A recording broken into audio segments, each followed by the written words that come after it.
Good day, I'm Twyla Whelan, and this is your JIS news for Thursday, February 15, 2024. The government has laid out a legislative agenda for 2024-2025, focused on creating a peaceful, productive and prosperous Jamaica. Governor General Sir Patrick Allen outlined the legislative plan as he delivered the throne speech during this morning's ceremonial opening of Parliament. Of note is the Ministry of Legal and Constitutional Affairs' priority focus on amendments towards establishing the Republic of Jamaica. The government continues with the preparation of the Constitution of Jamaica amendment of Section 61 Bill to modernize the words of enactment as the first legislative step in a proposed series of amendments intended to give effect to a constitution enacted by the Parliament and approved by the people of Jamaica. Also on the docket are laws targeting crime fighting and the discharge of justice. In the 2024-2025 legislative year, the Ministry of Justice will seek to enact a mediation bill, a restorative justice bill, and a new Justice of the Peace Jurisdiction Act to further enhance the role of lay magistrates. The Ministry of National Security will push through amendments to the Immigration Restriction, Commonwealth Citizens Act and Aliens Act, which are expected to strengthen our national border management framework and support the wider territorial and sovereign protection reforms. Included in the financial sector legislative agenda is the Income Tax Relief, Large-Scale Projects and Pioneer Industries Act. This will make provisions under one legislation for fiscal incentives for large-scale projects. The Financial Services Act will also be amended to develop a regime for the consolidated supervision of non-deposit-taking institutions and facilitate the regulatory framework for the Twin Peaks model of financial regulation. On the business front, the draft bill for amendments to the Companies Act is being finalized. The amendments are expected to strengthen the efficiency and operation of companies in Jamaica to create an enabling environment for business. The Ministry of Agriculture will be pursuing a number of legislative actions to address animal and plant health regulations and the vexing issue of predial larceny. Through the Ministry of Science, Energy, Telecommunications and Transport, legislation will be pursued to create a modern framework to regulate the quality of fuel imported, supplied, stored and transported in Jamaica, as well as to foster compliance with current international civil aviation organization standards and practices. In the 2024-2025 parliamentary year, government will also focus on key pieces of health-related legislation, including amendments to the Nurses and Midwives Act and the Pharmacy Act to legalize the role of advanced practice registered nurses. The amendments are also set to enable family nurse practitioners and mental health psychiatric nurse practitioners in government health centers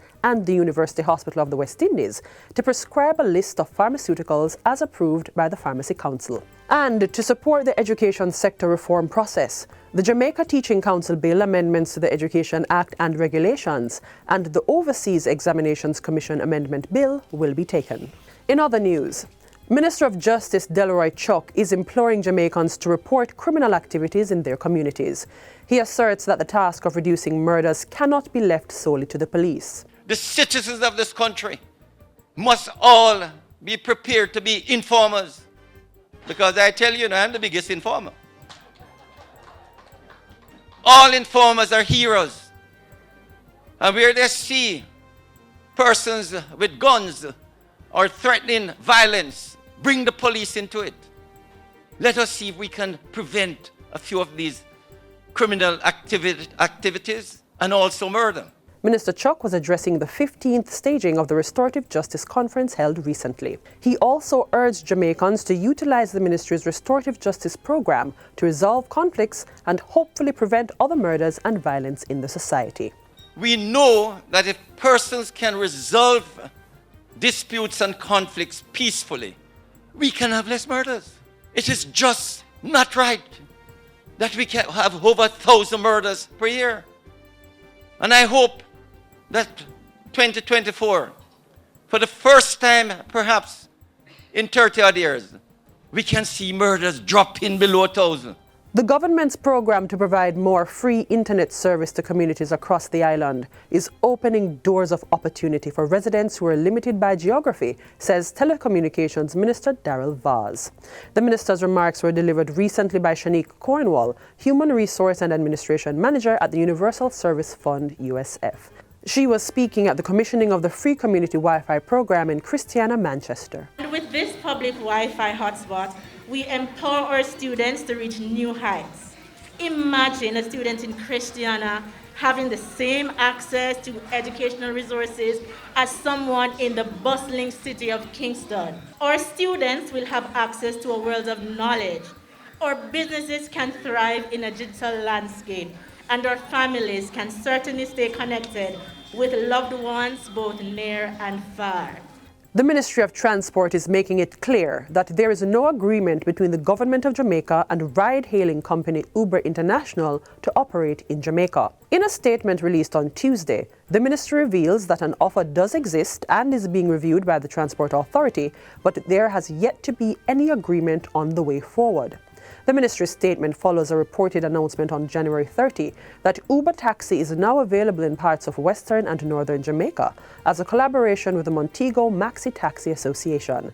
However, the ministry says the president of the Montego Bay Maxi Taxi Association, Greg Connell, has given his commitment that his association will not enter into any agreement with Uber until the cabinet has decided on the matter. The Transport Ministry further explains that the law requires that every person operating a public passenger motor vehicle for a fee must first obtain a road license and the drivers display a badge issued by the Transport Authority.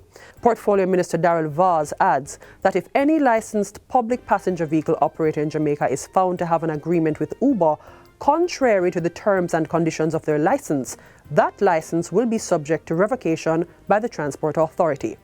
He says the government will continue working with stakeholders to provide decent and sustainable transportation services to the people of Jamaica and to protect the interest of those who operate under the regulations of the Jamaican law. And finally, 16 Jamaicans who lost their limbs will have a second chance at mobility as government has engaged 2 suppliers of prosthetic devices under its New Life, New Limb initiative. Checks valued at over $6 million were presented to Surgix Jamaica Limited and Tutu Prosthetics on Tuesday. $5.9 million is provided by the Ministry of Health and Wellness and $320,000 from the Jamaica Council for Persons with Disabilities. During the handover ceremony, Health and Wellness Minister Dr. Christopher Tufton pointed out that a staggering 80% of amputations in Jamaica were linked to diabetes, prompting a need for urgent preventative and rehabilitative interventions. One of the big messages around New Limb, New Life is the lifestyle promotion, the prevention message around diabetes, what causes it, how it manifests itself, why it is that you must manage your own affairs, protection of your body, so that you don't end up like this. The Minister of Labour and Social Security, Pernell Charles Jr., used his remarks to urge persons with disabilities to sign up with the JCPD so they can benefit from this and other programs. What the New Limb, New Life project is doing through this collaboration is not just providing a piece of equipment. It is providing hope, opportunity, restoration. It is putting an individual back into the light, allowing for our Jamaicans to know that they are valued and valuable. Reach out to the JCPD, become a member of our association so that we can not only know what the issue is, but be in a better position to assist you, to help you.